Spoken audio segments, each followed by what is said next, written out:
യുഎഇയിൽ മഴയുടെ അളവ് വർദ്ധിപ്പിക്കാനുള്ള നീക്കങ്ങൾ ശക്തമാക്കി ദേശീയ കാലാവസ്ഥാ കേന്ദ്രം. ക്ലൗഡ് സീഡിംഗ് ഗവേഷണങ്ങൾ വിപുലമാക്കും. $1.5 മില്യൺ കൃത്രിമ മഴ പെയ്യ്ക്കാനുള്ള പരീക്ഷണങ്ങൾക്കായി അനുവദിച്ചത്. 3 ക്ലൗഡ് സീഡിംഗ് ഗവേഷണങ്ങൾക്കാണ് ദേശീയ കാലാവസ്ഥാ കേന്ദ്രം അംഗീകാരം നൽകിയത്. 48 രാജ്യങ്ങളിൽ നിന്നുള്ള 140 ഗവേഷകരിൽ നിന്നാണ് 3 പേർ അവസാന പട്ടികയിലെത്തിയത്. അമേരിക്കയിലെ കൊളറാഡോയിൽ നിന്നുള്ള റഡാർ കാലാവസ്ഥാ വിദഗ്ധൻ ഡോക്ടർ മൈക്കൽ ഡിക്സൺ, ഓസ്ട്രേലിയയിലെ വിക്ടോറിയ യൂണിവേഴ്സിറ്റിയിലെ പ്രൊഫസർ ലിൻഡ സു, ജർമ്മനിയിലെ ഹോഹൻഹൈം യൂണിവേഴ്സിറ്റിയിലെ ശാസ്ത്രജ്ഞൻ ഡോക്ടർ ഒലിവർ ബ്രാഞ്ച് എന്നിവർ ഗവേഷണങ്ങൾക്ക് നേതൃത്വം നൽകും. 3 വർഷമാണ് ഗവേഷണ കാലയളവ്.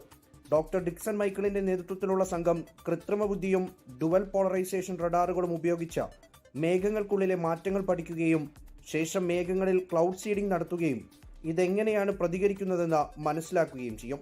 പ്രൊഫസർ ലിൻഡ സു നാനോ പാർട്ടിക്കിളുകൾ ഉപയോഗിച്ചുള്ള പുതിയ ക്ലൗഡ് സീഡിംഗ് മെറ്റീരിയലുകളാണ് വികസിപ്പിക്കുന്നത്. ഭൂപ്രകൃതിയിൽ മാറ്റം വരുത്തി മഴ പെയ്യിക്കാനാണ് ഒലിവർ ബ്രഞ്ച് ലക്ഷ്യമിടുന്നത്.